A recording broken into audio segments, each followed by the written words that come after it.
So now the journey begins. We leave the castle in Edinburgh and we have a flight. I have a flight from London the next day. And we have the train, we get on the train, and we start thinking about what industry we're going to get into.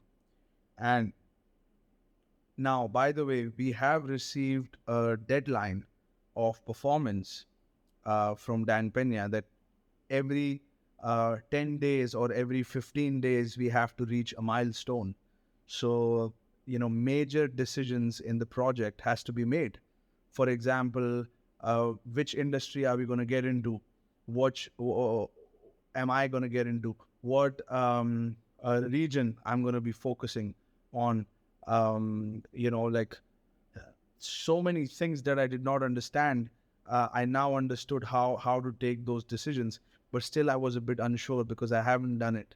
I know the right answer, but I haven't done it, so I feel uncertain. But I have to move fast.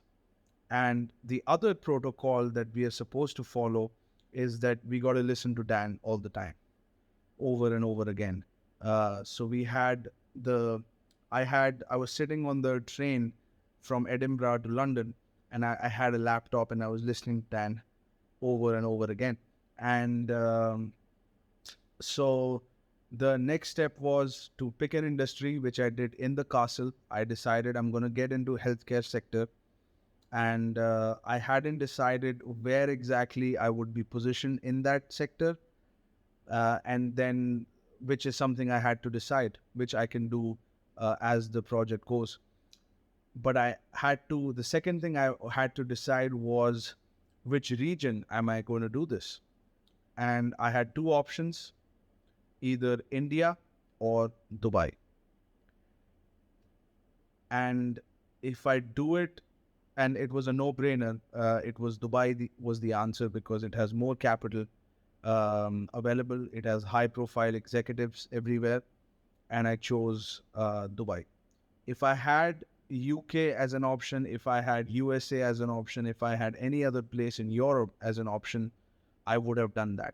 But because I'm an Indian citizen, and I need there is whole bunch of visa requirement and paperwork, too many barriers to get into Europe or US for me.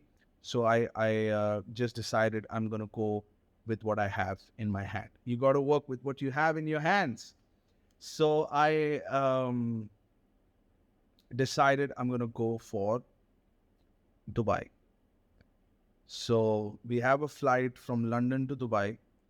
I've already decided my industry, and now the goal is to create a vision for my company and then to sell that vision to a board member. And the first person on the board member is the chairman. The chairman, who is going to be a known name in the market, who's a brand name. The banks know him, the other executives know him, and he's the person in power, in authority, after you, of course, because you are the one who is the major shareholder, and the chairman is the one who is like the anchor board number. Once he gets on board, everybody else gets on board. So a little background, I found just before entering the castle seminar, I went on a health resort to take care of my in general well-being. It was like a um, rejuvenation kind of center where you go on fasting and stuff like that, just a general healthcare facility. And I was there with my mother, and we were there um, uh, in the dining hall. And this is the time where I was finishing the QLA homework that I was given. So I had just finished listening to Dan Pena's book, and one of the things he says is join expensive health clubs, like golf clubs and private clubs, so you can meet board members, you can meet your mentors. And I found there, and it's a high-end facility, where I found a person who was worth 500 million pounds, and who was a UK based entrepreneur who had his own private jet. And I told him about Dan Pena, and I told him about my mentor, and that I was going for this seminar that I paid 20,000 pounds for. And he said, wow, that's interesting, that's a lot of money for a seminar, but if you are coming to Scotland, why don't you come to London? So I said, okay. And so he had invited me in his house after my seminar. And it's something that I read. It's very ironical that I read the first 100 million. I didn't even go to the seminar, and I had my first sort of presentation, my first potential board member that I discovered even before the seminar, just after reading the book. And so I was invited to his house. And first of all, I mean, I wear a suit, as Dan Benya says. You. I wasn't used to wearing suits, and now suddenly I found myself I want to wear suits everywhere, and it just created this impression. And when I met this entrepreneur, he's 60 years old. He's worth 500 million pounds, and his house is worth $100 million. He invited me to his house. I went there. When I met him for the first time, I was wearing casual clothes. So this time I went in a suit, and I arrived outside his house, and there is a gunman standing. And he says, yes, can I help you? It's around 7, 8 o'clock. And I said, yes, can you please call him? I have an invitation from him. And he said, okay. Do you have an email or something that was exchanged with him? I said, yes. Because he had asked me to write him an email, which I think was a weird thing because we were sitting next to each other. But he said, it's a protocol we follow. You got to write the email. I said, okay. So I enter. Obviously, the garage had all kinds of cars. I parked outside, just outside the house. There was a Bentley, Aston Martin, you name it, everything. So I could see, just, being in touch with Dan Pena and just his material and his book already started to put me in these positions where I am able to network with these high profile individuals, and I actually have something to talk about, something to share.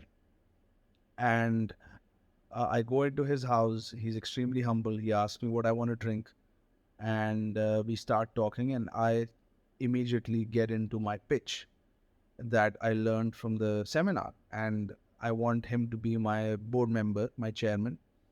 And he was a very well-known name in the market. He has done deals with billion-dollar hotel chains, and he owns several five-star hotels in UK.